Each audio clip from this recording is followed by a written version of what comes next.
Alright guys, welcome back to another episode of Unlimited Super. As you know from the last video, my FC has ran into a few issues. Well, two issues. Got no boost and the exhaust is bust and sounds like a tractor.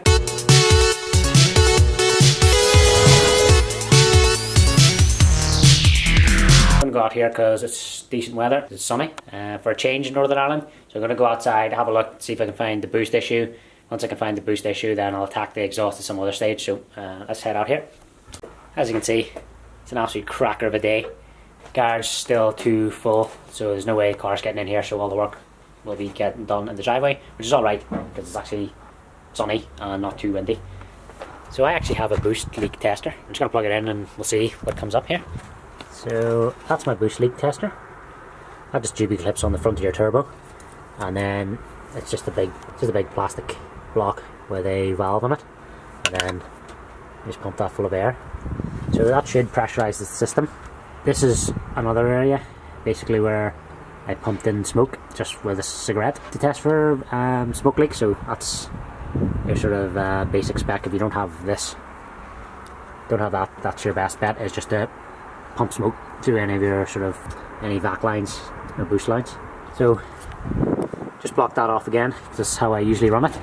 And then let's just pump some air in there with the compressor and see if we can hear for any leaks. So as you can see on my boost leak tester, well, I can't really see it, but I've got a gauge there so we can see pressure, and we can see if the pressure's holding or we can see if the pressure's dropping. So let's pump it up and see what we get. It's really not building up any pressure. Sounds like there's air coming from the back there, so this is pretty hard to do just with one person. So what I'm going to do is actually the smoke technique through there, and we'll see if we can see where smoke's coming from. This is another boost leak tester that I made, Schrader valve on a silicone end cap. That just goes in there, airline into that, and that should be able to pressurize the system. So what I'm going to do is hoof the sig through that pipe, and then we'll pump the air through it.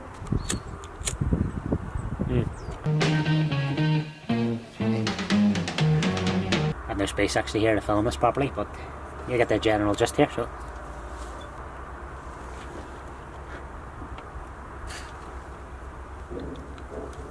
there's smoke in the system. Let's pump up some air into here.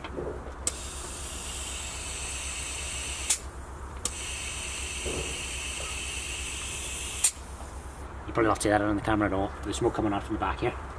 That's just a wee homemade thing that I made. Actually works really well.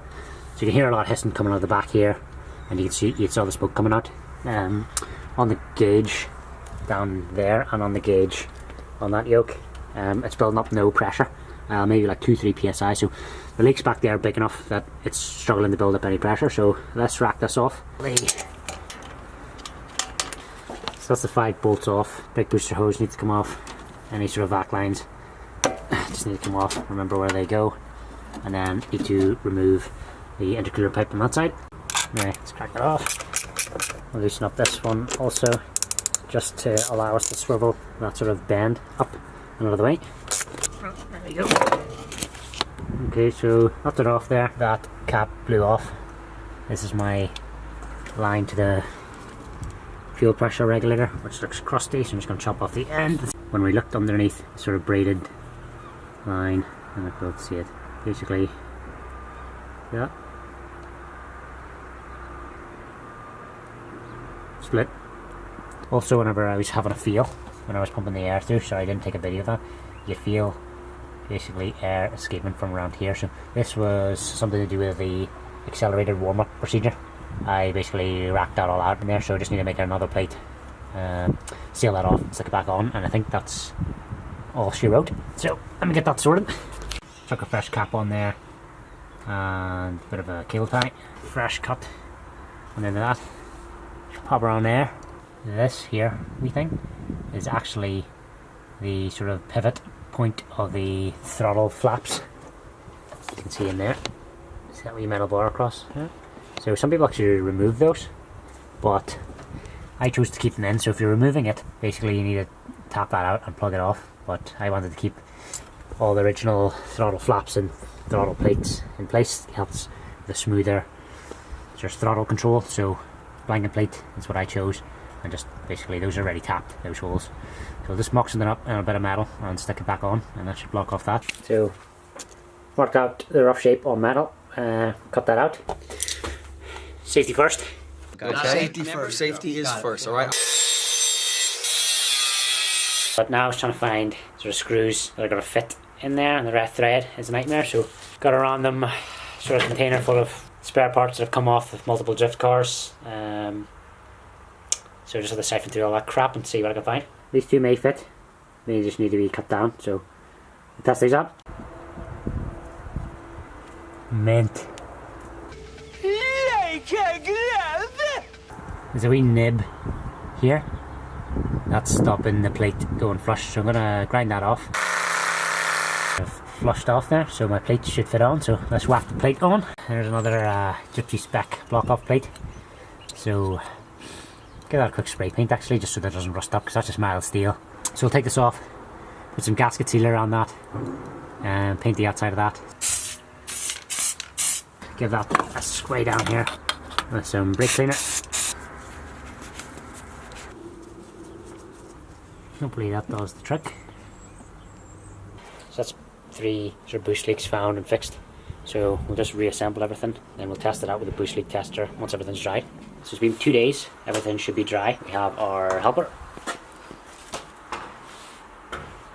So Bailey, as you can see, stacks of help, showing us his ass.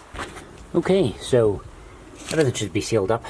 We should be able to put pressure in that line, and then the boost, or that gauge, should hold pressure. So let's test it out here. Still losing pressure. You can hear something leaking in around the back. So still can't find the boost leak. It's not holding pressure. Probably only going up to about 3 psi and then slowly bleeding out. Can't hear any hissing anymore. Weather's too bad. I'm heading back in and we'll try a different day. Right, so unfortunately that was a fail. So there's still a big boost leak in there somewhere. I can't seem to find it. So I think I need to get a real smoke tester, but they're quite expensive. So what I'm actually going to do is going to make my own smoke tester. I've seen a few videos on YouTube how to make one. Hopefully find the leaks. So that's it for now. Stay tuned for the next time. Don't forget to subscribe to the channel. Hopefully we're going to get videos on the reg from the drift days and from our builds. Right, see you later.